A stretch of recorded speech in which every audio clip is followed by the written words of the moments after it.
The story The Landlady is one of Roald Dahl's best-known stories. The theme is mystery and horror. Billy Weaver is traveling down a dark street at night, cold, and he's a little bit hungry, and he needs a place to stay. He looks around town but finds nothing.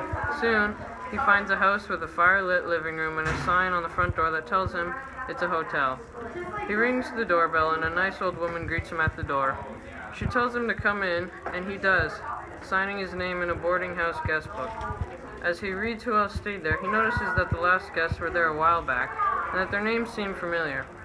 He shrugs it off as perhaps a distant memory of someone he went to school with, the reasoning behind why the names seem familiar.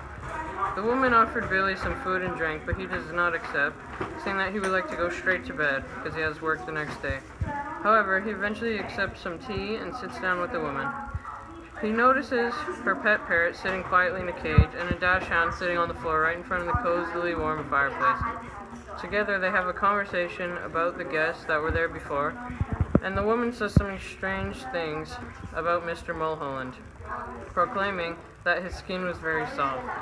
Finally, Billy speaks up, saying that the parrot pulled him from the window. He thought it was alive, but it was dead. The woman said that it is no longer, as well as the dachshund.